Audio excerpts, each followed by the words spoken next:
this is Leah, Salmon, the Naturally You Coach, and today I'm going to be looking at one of the sections in my book, Growing Whole Food Children, which is the Big Five. So it says, before we get more in depth, I wanted to, there's like 30 different steps that I recommend that you can go through with yourself, your children, and your environment to help you be able to grow whole food children. So it says, before we get in more in depth, I wanted to share with you my top 5 quick pieces of advice when it comes to growing your children on whole foods that you can follow alone, if nothing else. So if you don't read any further past this book, these 5 are going to be able to help you a lot. Number 1 is find the foods that work best for your children, which they like.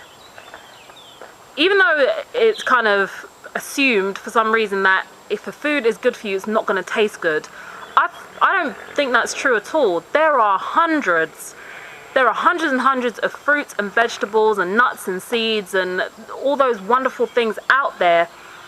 Obviously you're not going to have access to all of them, but there's so much variety available out there that you can try with your children until you find the foods that not only give them great results, so they don't make them hyperactive, they don't make them lethargic, they don't affect their behavior, and then on the good side, they energize them, they keep their emotions stable, they help them concentrate. There's so much variety out there, and it will only take a short amount of time for you to work through the good foods that are available until you find the ones that do work for your children, so that you don't need to give your children foods only because they're healthy and not necessarily because they're foods that your children like and that they're going to enjoy, because then if they're not enjoying them, they're going to not have a good healthy association to good foods, and that kind of sets up the wrong messages all the way from the beginning, that foods that are good for you, healthy foods, are the foods that don't taste nice and I have to eat them just because they're healthy. The same way a lot of people my age, probably still children now as well, have still got this vision of being fed foods that they thought were disgusting, but they were told to eat them just because they were healthy, and then but the foods that weren't so great for them were the ones that tasted fantastic, and that sets up some really bad messages. Like, I used to be force-fed liver.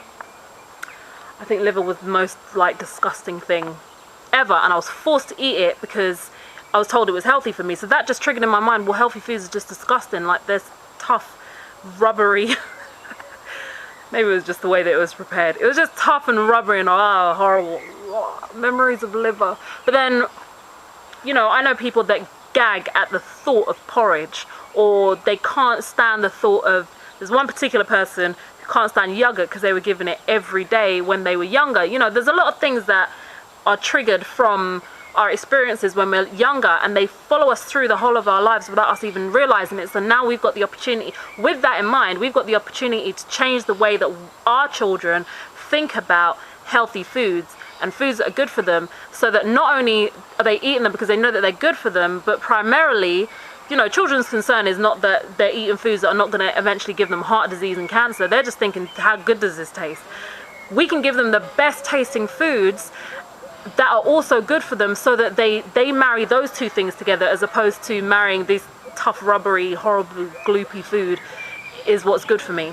So that was one of the big 5 from Growing Whole Food Children. This has been Leah Salmon, the Naturally You Coach. Take care and stay healthy.